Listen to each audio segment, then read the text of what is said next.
हाय दोस्तों, नमस्कार। मैं आपका दोस्त महेंद्र सिंह स्वागत करता हूं मुकेश महेंद्र एजुकेशन पर। और दोस्तों, माध्यमिक परीक्षा 2022 विज्ञान का जो मॉडल पेपर है दोस्तों, ठीक है, समय 2 घंटा 45 मिनट आप इस पेपर को देकर आए हो। ठीक है, आज आपका यानी पेपर हुआ है। आप देख सकते हैं ये 5 अप्रैल का पेपर है दोस्तों। आप सभी ने दिया होगा। भगवान से आशा करता हूँ कि आपके यानी अच्छा हुआ होगा ये पेपर। तो दोस्तों, ये पेपर देखो, मैंने सोचा कि बहुत सारे दोस्त वैसे 12वीं के भी पढ़ रहे, तो 12वीं के भाई जो पढ़ते हैं 10वीं के अंदर, तो उन्होंने कमेंट किया कि इस पेपर को सॉल्यूशन करवाई जाए। तो दोस्तों, मैंने सोचा कि वास्तव में करवा दिया जाए, क्योंकि पेपर बिल्कुल ही सरल सा था। वैसे देखो, मेरे 100 में से 100 आए विज्ञान के अंदर, आप देख सकते हैं। तो ये प्रमुख देखो, बिल्कुल सरल है क्वेश्चन, इसमें सरल क्वेश्चन पूछे गए हैं। जो भी अभी मैं तो कक्षा 12 के अंदर पढ़ रहा हूँ, लेकिन मुझे कुछ याद इन क्वेश्चन का आंसर। तो पहला क्वेश्चन दे रखा है दोस्तों कि भारत में मानव में हृदय एक तंत्र का एक भाग है जो संबंधित है। मानव में एक हृदय जो है वो एक तंत्र का भाग है जो संबंधित है। किससे संबंधित है दोस्तों? उत्सर्जन से संबंधित है, ध्यान रखना। ठीक है, इसके बाद हमारा दूसरा क्वेश्चन दे रखा है दोस्तों कि दूसरा क्वेश्चन है कि कौन से यंत्र द्वारा रक्तदाब नापा जाता है। तो कौन से यंत्र द्वारा रक्तदाब नापा जाता है दोस्तों? तो ध्यान रखना दोस्तों, स्पाइग्नोमैग्नोमीटर। ठीक है, स्पाइग्नोमैग्नोमीटर द्वारा क्या होता है? रक्तदाब को मापा जाता है। इसके बाद हम चलते हैं अपने तीसरे क्वेश्चन की तरफ। तीसरा क्वेश्चन हमारा दे रखा है दोस्तों कि औटू ग्रंथि जो है, औटू ग्रंथि को थायरोक्सिन हार्मोन बनाने के लिए आवश्यक है। क्या आवश्यक है दोस्तों? तो ध्यान रखना है, आयोडीन आवश्यक है। क्या आवश्यक है दोस्तों? आयोडीन।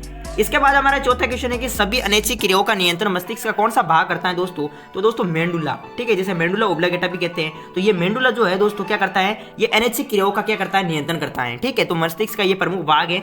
इसके बाद हम चलते हैं अपना अगले क्वेश्चन की तरफ। वो अगला दे रखा है कि निम्नलिखित में से कौन से पदार्थ में क्रिस्टलन जल उपस्थित नहीं है? ऐसा कौन सा पदार्थ है जिसमें क्रिस्टलन जल जो है वो उपस्थित नहीं है? तो दोस्तों, बेकिंग सोडा। ठीक है, बेकिंग सोडा में जो है वो क्रिस्टलन जल उपस्थित नहीं है। इसके बाद हम चलते हैं दोस्तों, अपना अगला जो क्वेश्चन दे रखा है वो दे रखा है दोस्तों कि जैसे ये प्रमुख है, आपको ध्यान रखना, दिए गए चित्रानुसार उपयुक्त अभिक्रिया में बनाने वाली गैस X को पहचानिए। तो इसमें देखो, ये जो है गैस ये हो जाएगी ये हाइड्रोजन। ठीक है, H2। ठीक है, इसके बाद आगे देखते हैं। तो आगे देख लीजिए, अगला अपना क्वेश्चन है कि एक तत्व क्यों मुलायम है और चाकू से आसानी से काटा जा सकता है? तत्व ठंडे जल के साथ तेजी से अभिक्रिया करता है। निम्नलिखित में से तत्वों को पहचानिए। तो दोस्तों, ये तत्व है के। ठीक है, क्या हो जाएगा? इसके बाद हम आगे देखते हैं। तो आगे हमारा जो क्वेश्चन वो है कि परावर्तन के नियम लागू होते हैं। किसमें लागू होते हैं परावर्तन के नियम? तो दोस्तों, यानी ध्यान रखना है, केवल समतल दर्पण के लिए, केवल उत्तल दर्पण के लिए, केवल अवतल दर्पण के लिए। तो दोस्तों, यानी सभी के लिए दोस्तों परावर्तन के नियम जो है वो लागू होते हैं। ठीक है, तो ये नोट कर सकते हैं। इसके बाद हम आगे देखते हैं। तो पानी का अपवर्तनांक 1.33 है। पानी में प्रकाश की चाल होगी। अब अपवर्तनांक का सूत्र आपको आता होगा, तो आप निकाल कर इसे बता दीजिए दोस्तों। ये हो जाएगा आंसर। ठीक है, 2.26 × 10⁸ MS। ठीक है, M प्रति S।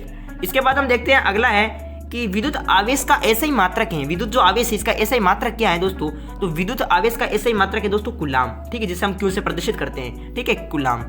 इसके बाद हम देखते हैं, आगे जो दे रखा है वो दे रखा है कि दिए गए परिपथ में बिंदु A एवं B के मध्य तुल्य प्रतिरोध होगा। देखो दोस्तों, तुल्य प्रतिरोध का सूत्र होता है, तुल्य प्रतिरोध के सूत्र का निकाल कर आप ध्यान लगा सकते हैं। इसका जो सही आंसर हो जाएगा वो हो जाएगा कि दिए गए परिपथ में बिंदु A और B के मध्य तुल्य प्रतिरोध। ठीक है, तुल्य प्रतिरोध हो जाएगा दोस्तों 2 ओम। ठीक है, 2 ओम हो जाएगा इसका आंसर सही। इसके बाद हम आगे देखते हैं। तो आगे हमारा जो क्वेश्चन दे रखा है वो दे रखा है कि विद्युत धारा उत्पन्न करने की युक्ति को कहते हैं। तो विद्युत धारा उत्पन्न करने की युक्ति को दोस्तों ध्यान रखना, विद्युत जनित्र कहते हैं। क्या कहते हैं दोस्तों? विद्युत जनित्र। ये हमारा राइट हो जाएगा। एक नंबर वाले ये प्रमुख क्वेश्चन है दोस्तों। इसके बाद हम चलते हैं अपना दूसरा जो अपना क्वेश्चन आ गया कि रिक्त स्थान की पूर्ति करनी है हमें।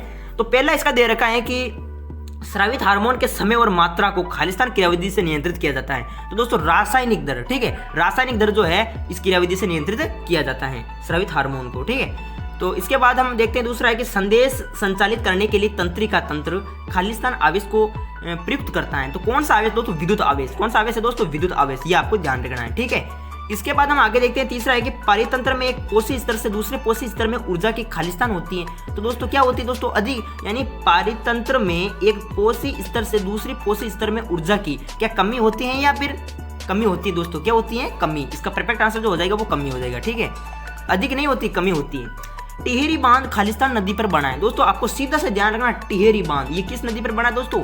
गंगा नदी पर। देखो, गंगा की 2 नदियां हैं दोस्तों। ठीक है, गंगा की 2 सहायक नदियां, एक तो भागीरथी नदी और भिलांगना नदी। दोनों के सहायक पर दोस्तों, सहायक नदियों के संगम पर यानी टिहरी बांध जो है वो बना हुआ है। ठीक है, तो इसका सही आंसर आप गंगा नदी कर सकते हैं, या फिर आप दोनों कर सकते हैं कि भागीरथी और भिलांगना नदी के संगम पर बना है। ठीक है, टिहरी बांध। इसके बाद हम देखते हैं प्रतिबिंब दूरी V तथा बिंब दूरी U का अनुपात लेंस के खालिस्तान को व्यक्त करता है दोस्तों। तो कौन से यानी लेंस के व्यक्त करता है दोस्तों? तो इसका जो सही आंसर तीसरा हो जाएगा वो हो जाएगा अवितन क्षमता। ठीक है, कौन से लेंस? अवितन क्षमता लेंस को प्रदर्शित करता है। ठीक है, अवितन क्षमता।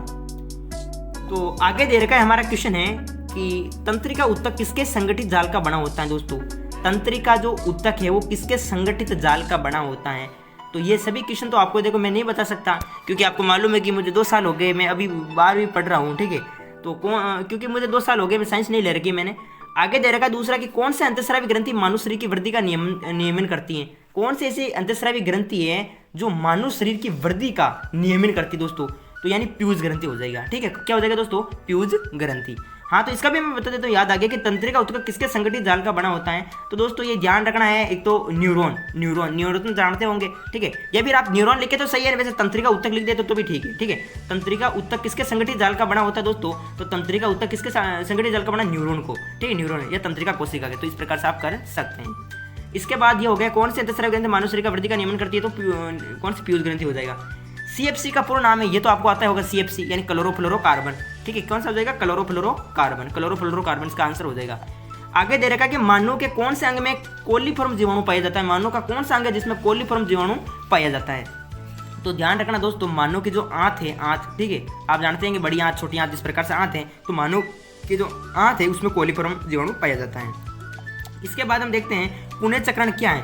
पुण्य चक्रण देखो, वस्तुओं का पुण्य उपयोग करना पुण्य चक्रण कहलाता है। ठीक है, वस्तुओं का पुण्य उपयोग करना, कोई भी बेकार वस्तु को यानी एक तरीके से उसका पुण्य चक्रण करके उसको सही उपयोग में करना, यानी दोबारा उपयोग करना। पुण्य चक्रण का मतलब दोबारा उपयोग करना, किसी भी वस्तु का दोबारा उपयोग करना पुण्य चक्रण कहलाता है।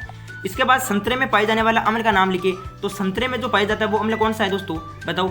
संतरे में पाया जाता है दोस्तों सिट्रिक अम्ल, जिसे साइट्रिक अम्ल भी कहते हैं। साइट्रिक अम्ल या सिट्रिक अम्ल आप कर सकते हैं इसका आंसर। और आगे देखते हैं तो दे रखा है कि अम्ल के जलीय विलयन द्वारा विद्युत के संचालन का नामांकित चित्र बनाइए। तो देखो ये तो आप चित्र आसानी से बना सकते हैं। ठीक है, बिल्कुल सरल है।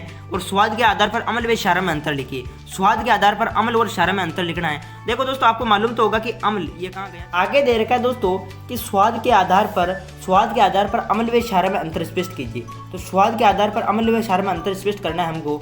तो दोस्तों आप जानते होंगे कि स्वाद के आधार पर अम्ल और क्षार, अम्ल क्या होते हैं? अम्ल खट्टे होते हैं। ठीक है, और क्षार क्या होते हैं? कड़वे होते हैं। ठीक है, ये पहला अंतर तो यही कर सकते हैं कि अम्ल खट्टे होते हैं और क्षार कड़वे होते हैं। दूसरा अंतर आप कर सकते हैं कि अम्ल क्या करता है? अम्ल यानी अनील, आपने पढ़ा होगा अनील।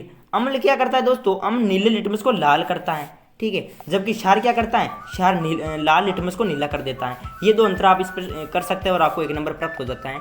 इसके बाद दंत क्षय का कारण लिखिए। तो दंत क्षय का क्या कारण है? दंत क्षय का प्रमुख कारण आप लिख सकते हैं कि जैसे दो जीवाणुओं के कारण होता है। ये 2 जीवाणुओं के कारण, जैसे 2 प्रकार के जैसे ये जीवाणु होते हैं। जैसे एक तो नाम है स्ट्रेप्टोकोकस। ठीक है, स्ट्रेप्टोकोकस, ये नाम थोड़ा कठिन है। स्ट्रेप्टोकोकस, एक तो स्ट्रेप्टोकोकस म्यूटेंस या फिर लैक्टोबैलिस। इस प्रकार से ये 2 उदाहरण आप कर सकते हैं। दंत क्षय के प्रमुख 2 कारण हैं। ठीक है, इसके बाद हम देखते हैं प्रत्यावर्ती धारा तथा दिष्ट धारा में अंतर। तो ये भी आसानी से कर सकते हैं आप। और किस विद्युत धारावाही सीधी लंबी प्रणाली के भीतर उत्पन्न चुंबकीय क्षेत्र किस प्रकार का है? तो ये कर सकते हैं। और जैविक विकास प्रक्रिया में जीवाश्म की क्या भूमिका है? मानव में दोहरा प्रसंस्करण क्यों आवश्यक है? मेंढक के छिपकली के समजात अंग का चित्र बनाइए। और पारितंत्र में उत्पादक व उपभोक्ता किसे कहते हैं? तो ये क्वेश्चन आप जल्दी से देख सकते हैं, वेरी इंपॉर्टेंट भी है और आपने कर भी लिए होंगे। ठीक है, और देखो ये तो प्रमुख सरल सा क्वेश्चन था, इसको आप सूत्र के द्वारा कर सकते थे कि एक 4 ओम प्रतिरोधक में 10 एम्पीयर धारा 2 सेकंड प्रवाहित करने पर उत्पन्न ऊष्मा की मात्रा याद कीजिए। और परिनालिका क्या है? परिनालिका से विद्युत चुंबक कैसे प्राप्त करते हैं? तो ये प्रमुख देख सकते हैं क्वेश्चन, तो देख लीजिए जल्दी से। दोस्तों कैसे गया होगा पेपर, सब कमेंट बॉक्स में ज़रूर बताइए। प्रतिवर्ती क्रिया का एक उदाहरण दीजिए। प्रतिवर्ती क्रिया और जंतु में प्रतिवर्ती चाप क्यों विकसित हुआ? प्रतिवर्ती चाप का नामांकित चित्र आपको बनाना है। अंडाशय द्वारा स्रावित हार्मोन का नाम लिखिए। अंडाशय द्वारा कौन सा हार्मोन? Testosterone hormone. ठीक है, हाँ टेस्टोस्टेरोन होना चाहिए। ठीक है, टेस्टोस्टेरोन शायद मेरे हिसाब से यानी कि नर में पाया जाता है ना। अंडाशय द्वारा स्रावित हार्मोन का नाम लिखिए। तो कमेंट में जवाब देना। किन 2 अंतःस्रावी ग्रंथियों के कार्य लिखिए। तो आप पीयूष ग्रंथि भी लिख सकते हैं। इस प्रकार से 2 कार्य में मादा मानव में अंतःस्रावी ग्रंथियों की स्थिति का नामांकित चित्र आप बना सकते हैं। और ये प्रमुख दे रखा है, इनका मिलान करना, निम्नलिखित को सम्मिलित करना है आपको। और ये प्रमुख क्वेश्चन आप देख सकते हैं। ये ठीक है, तो दोस्तों ये हमारा वीडियो था। देखो ये लास्ट क्वेश्चन है हमारा, अवतल दर्पण के पक्ष की परिभाषा कीजिए, इस प्रकार से आपको करना था। तो दोस्तों वीडियो कैसा लगा कमेंट बॉक्स में बताना, और आपके कितने क्वेश्चन राइट हुए वो सब कमेंट बॉक्स में जवाब देना है। ठीक है, तो जय हिंद, जय भारत, वंदे।